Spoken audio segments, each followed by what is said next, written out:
I'm Salty Duchess, and I'm here to answer the question what is exciting about the Viking Death Squad tabletop role-playing game. First, a huge draw to this system is its setting. It's heavy metal, something like Doom meets Warhammer 40,000 meets Vikings, and you're most of the way there. There's 4 major backdrops you could use for your campaign setting. The Warlands, Earth's ravaged surface featuring a war-torn ruinscape with pockets of human resistance. The Kings, a series of rings that formed over Earth when its moon was destroyed, hiding fleets, outposts, and more. Then there's the Forest, a vast fungal and poisonous ecosystem featuring insectoids, the undead, titans, and an insane god at its heart. Finally, Hell itself, featuring, well, the things you'd generally anticipate Hell would feature. Any one of these or a combination would be a fantastic setting for a campaign or a one-shot of Viking Death Squad. The summaries of these campaign settings are short but sweet, just 2 pages each, but very evocative, leaving lots of room for the imagination of the game master to fill in the blanks. But since these 2 pages are so flavorful and evocative all on their own,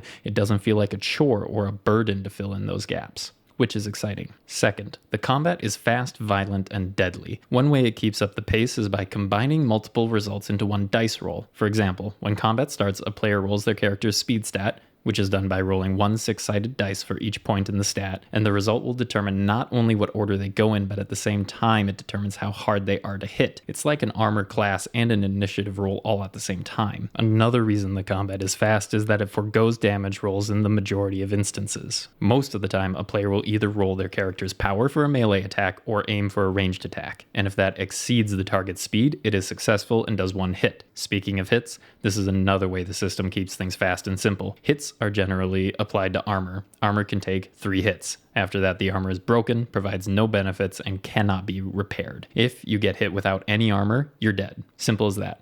Unless you're an immortal, more on that later. The final thing I'll mention that the system implements to keep things fast and exciting is the critical system. Whenever you roll 12 over the number you're trying to beat, it is a critical. The most important parts to know about a critical is that it means you instantly completely destroy a piece of the target's armor and you immediately get to take another turn. Landing crits in this system was very fun, and since turns are very fast, it wasn't a drag for the other players to wait around for the person who just crit to finish their extra turn. Combat is fast, violent, and deadly in this system, which is exciting.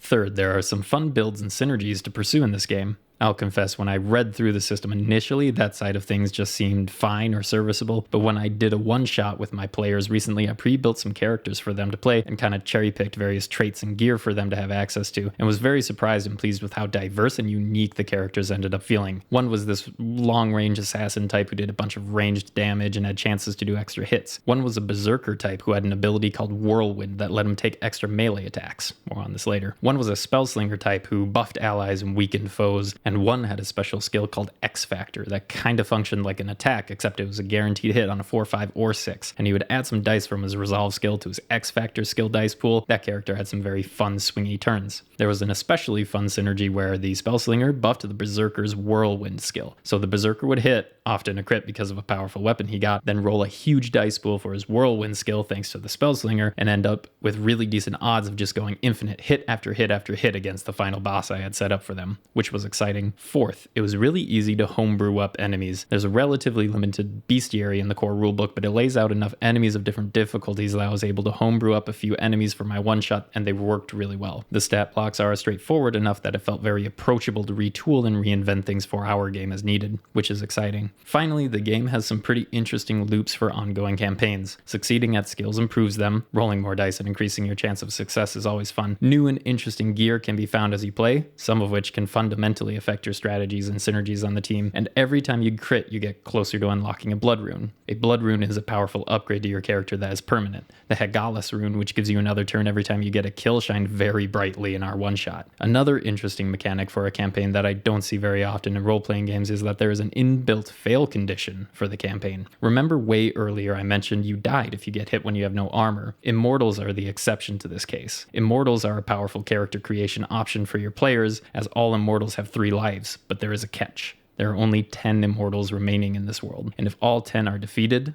humanity is hopeless. So while they are a powerful character creation option, they are a limited resource in the campaign and a clock for the campaign at the same time. This could be contentious for some tables, and like any TTRPG, if you don't like a rule, you can just remove it, but personally, I think it is exciting.